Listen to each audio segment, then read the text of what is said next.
평소와 다름없이 일상을 보내던 중 갑자기 몸에서 평소와 다른 작은 신호가 느껴진 적이 있으신가요? 많은 분들이 약간의 기침이나 가벼운 통증을 그저 피곤해서 혹은 날씨가 변해서 생기는 일시적인 현상이라고 가볍게 여기고 넘기곤 합니다.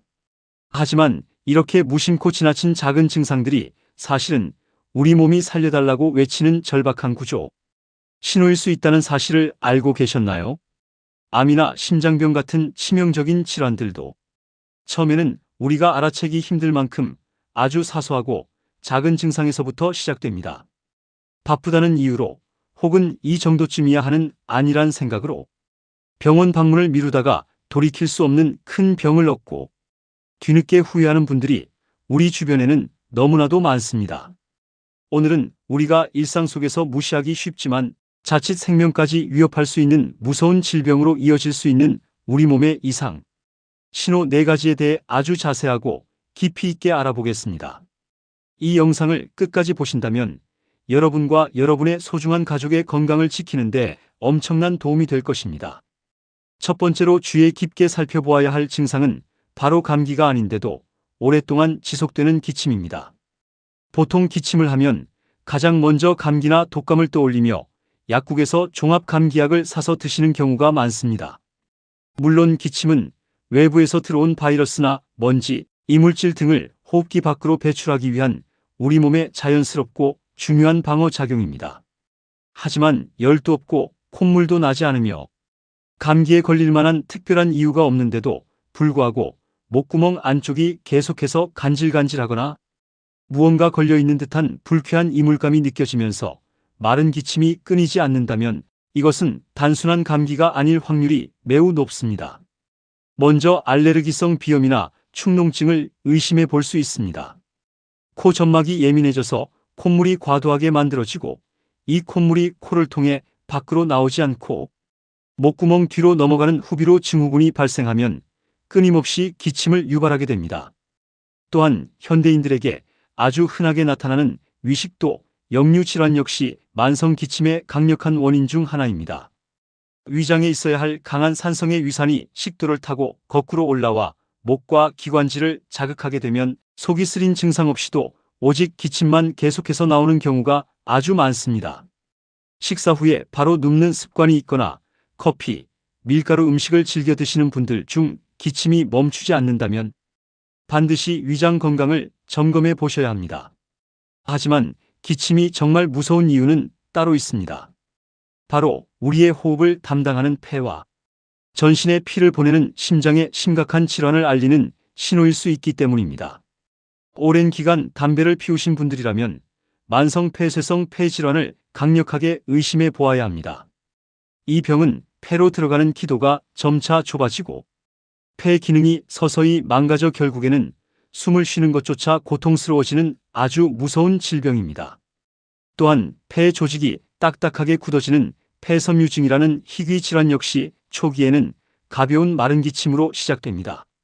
심지어 심장에 있는 판막에 이상이 생겨 혈액순환이 제대로 이루어지지 않고 폐에 피가 고이는 폐울혈이 발생했을 때도 잦은 기침이 나타날 수 있습니다.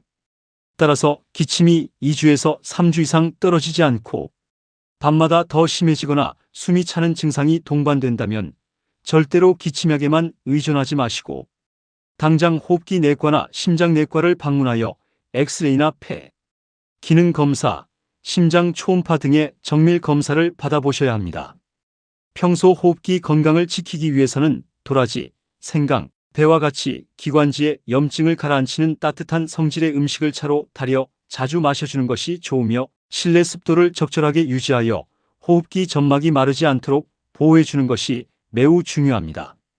두 번째로 알아볼 위험 신호는 관절에서 소리가 나면서 동시에 붓고 아픈 관절 통증입니다. 아침에 일어나서 기지개를 켜거나 오랫동안 한 자세로 앉아 있다가 몸을 비틀 때 뼈마디에서 뚝뚝하는 둔탁한 소리가 나는 경험은 누구나 한 번쯤 해보셨을 것입니다. 우리 몸의 관절은 뼈와 뼈가 부드럽게 움직일 수 있도록 윤활유 역할을 하는 관절액으로 둘러싸여 있습니다. 이 관절액 안에는 산소와 질소 같은 여러 기체들이 녹아 있는데 관절을 갑자기 구부리거나 당기면 관절 내부의 공간이 순간적으로 넓어지면서 압력이 떨어지고 이때 녹아있던 기체들이 기포로 변하며 터지는 과정에서 소리가 나게 됩니다. 혹은 나이가 들면서 관절 주변을 지지하는 인대나 힘줄이 뼈에 튀어나온 부분과 마찰을 일으키며 튕기는 소리가 나기도 합니다. 이렇게 어쩌다 한 번씩 특별한 통증 없이 나는 소리는 지극히 자연스러운 현상이므로 크게 걱정하실 필요가 없습니다. 하지만 문제가 되는 것은 관절에서 나는 소리와 함께 찌릿하거나 욱신거리는 통증이 동반되는 경우입니다. 통증이 느껴진다는 것은 뼈를 덮고 있는 부드러운 연골이 닳아 없어지면서 뼈와 뼈가 직접 부딪히고 있다는 뜻이거나 관절 주변 조직에 염증이 생겼다는 아주 명백한 증거입니다. 특히 무릎이나 어깨를 움직일 때마다 모래가 갈리는 듯한 사각사각하는 불쾌한 소리가 나면서 아프다면 퇴행성 관절염이 이미 상당히 진행되었을 가능성이 높습니다. 또한 소리가 나는 관절 부위가 눈에 띄게 퉁퉁 부어오르거나 만졌을 때 화끈거리는 열감이 느껴지고 피부가 붉게 변했다면 이는 류마티스 관절염이나 통풍 혹은 세균에 감염된 화농성 관절염과 같은 아주 심각한 급성 염증 상태일 수 있으므로 지체 없이 정형외과나 류마티스 내과를 찾아가 전문적인 치료를 받아야 합니다. 관절염을 예방하고 진행을 늦추기 위해서는 체중을 적절하게 유지하여 관절에 가해지는 부담을 줄여주는 것이 가장 중요하며 무거운 물건을 무리하게 들거나 계단을 오르내리는 등 관절에 무리가 가는 행동은 피해야 합니다. 대신 물속에서 걷는 아쿠아로빅이나 가벼운 평지 걷기, 실내 자전거 타기 등 관절에 체중이 덜 실리면서도 허벅지와 종아리 근육을 탄탄하게 강화할 수 있는 운동을 꾸준히 실천하는 것이 관절 건강을 오래도록 유지하는 비결입니다. 세 번째로 무시해서는 안 될 증상은 점점 그 정도가 심해지고 만성적으로 나타나는 눈 건조증입니다. 현대 사회에서는 아침에 눈을 뜨는 순간부터 밤에 잠들기 직전까지 텔레비전, 스마트폰, 컴퓨터 화면을 쳐다보며 살아갑니다. 화면을 집중해서 바라볼 때 우리 눈은 평소보다 눈을 깜빡이는 횟수가 절반 이하로 뚝 떨어지게 됩니다. 눈을 깜빡이는 행동은 눈물샘에서 눈물을 짜내어 안구 표면을 촉촉하게 덮어주는 아주 중요한 역할을 하는데 이 횟수가 줄어들면 눈물이 쉽게 증발하여 눈이 금방 뻑뻑해지고 피로해집니다. 또한 요즘처럼 바람이 많이 불고 건조한 환절기 날씨나 겨울철 뜨거운 실내 난방, 여름철 차가운 에어컨 바람 역시 우리 눈의 수분을 앗아가는 주범입니다. 우울증 치료제나 알레르기 약, 콧물을 말리는 감기약 등 우리가 흔히 복용하는 약물들도 부작용으로 눈물 분비량을 감소시켜 안구 건조증을 악화시킬 수 있습니다. 이렇게 생활 환경이나 가벼운 피로로 인해 발생하는 안구 건조증은 방부제가 들어있지 않은 인공 눈물을 수시로 점안하여 부족한 수분을 보충해주고 눈을 의식적으로 자주 깜빡여주며 찬 바람이 불거나 햇빛이 강할 때는 선글라스를 착용하여 눈을 보호하는 것만으로도 증상을 크게 완화할 수 있습니다. 수건을 따뜻한 물에 적셔 눈 위에 올려두는 온찜질도 눈꺼풀에 있는 기름샘을 열어주어 눈물이 빨리 증발하는 것을 막아주는 데 아주 좋은 방법입니다. 그러나 이런 노력에도 불구하고 눈이 타는 듯이 화끈거리거나 모래알이 굴러다니는 것 같은 극심한 통증이 지속되고 빛을 보면 눈이 심하게 부시며 시야가 뿌옇게 흐려지는 증상이 만성적으로 나타난다면 이것은 단순한 건조증이 아닐 수 있습니다. 우리 몸의 면역 체계가 고장나서 자신의 눈물샘과 침샘을 공격하는 쇼그렌 증후군이라는 자가 면역 질환의 대표적인 초기 증상이 바로 극심한 안구 건조증입니다.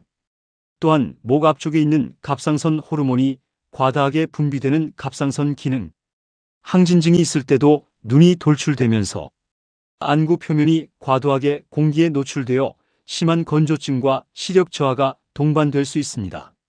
따라서 인공 눈물로도 해결되지 않는 심각한 눈 건조증은 반드시 안과와 내과를 함께 방문하여 전신 질환의 연관성을 확인해 보아야 소중한 시력을 잃는 것을 막을 수 있습니다.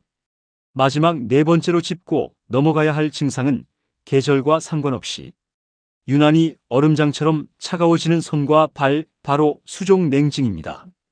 체질적으로 혈액순환이 남들보다 조금 느리거나 근육량이 부족한 분들은 추운 날씨에 손발이 쉽게 차가워지는 경향이 있습니다. 특히 과도한 스트레스를 받거나 극도의 긴장, 불안 상태에 놓이게 되면 우리 몸의 교감, 신경계가 예민해지면서 손끝과 발끝으로 가는 말초 혈관들을 강하게 수축시킵니다.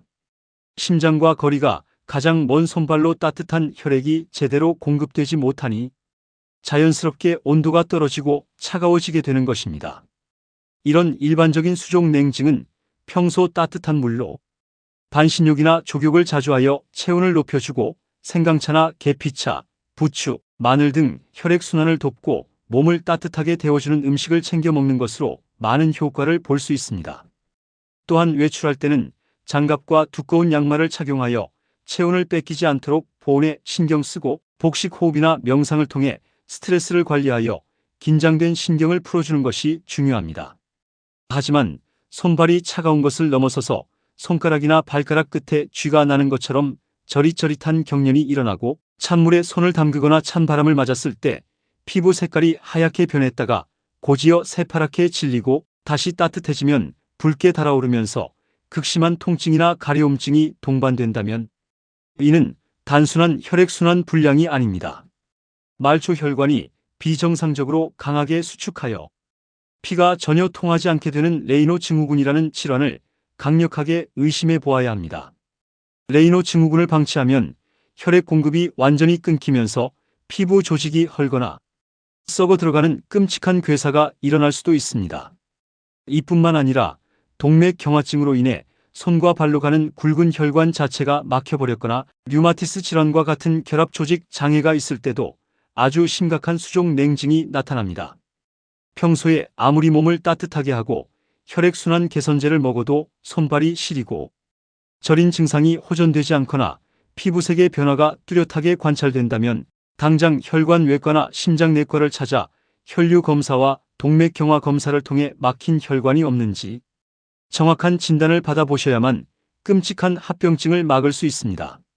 지금까지 우리가 일상생활 속에서 쉽게 무시하고 넘길 수 있지만 자칫하면 생명을 위협하는 큰 질병으로 발전할 수 있는 4가지 중요한 신체 이상, 신호들에 대해 상세히 알아보았습니다. 기침, 관절통, 안구건조, 수족냉증 모두 누구에게나 나타날 수 있는 흔한 증상들입니다. 하지만 이 증상들이 평소와 다르게 오래 지속되거나 통증을 동반하고 일상생활에 지장을 줄 정도라면 절대 자연스럽게 낫겠지 하며 방치해서는 안 됩니다. 우리 몸은 아주 정직하게 설계되어 있어서 문제가 생기면 반드시 어떤 형태로든 주인에게 신호를 보냅니다. 그 작은 속삭임에 귀를 기울이고 제때 병원을 찾아 적절한 검사와 치료를 받는 것만이 건강하고 행복한 삶을 지키는 가장 확실하고 유일한 방법입니다.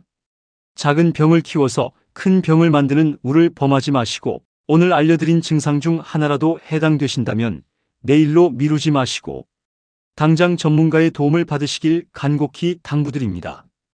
여러분의 세심한 관심과 빠른 대처가 여러분의 소중한 생명을 살릴 수 있습니다. 오늘 준비한 유익한 건강 정보가 여러분의 활기차고 건강한 일상에 큰 도움이 되셨기를 바랍니다. 행복천사 채널 구독과 좋아요 꼭 눌러주시고 주변의 소중한 분들에게도 이 영상 널리 공유해 주시기 바랍니다. 여러분의 따뜻한 관심과 응원이 더 좋은 영상을 만드는 데 큰 힘이 됩니다. 항상 건강하시고 행복한 하루 보내시길 바랍니다. 감사합니다.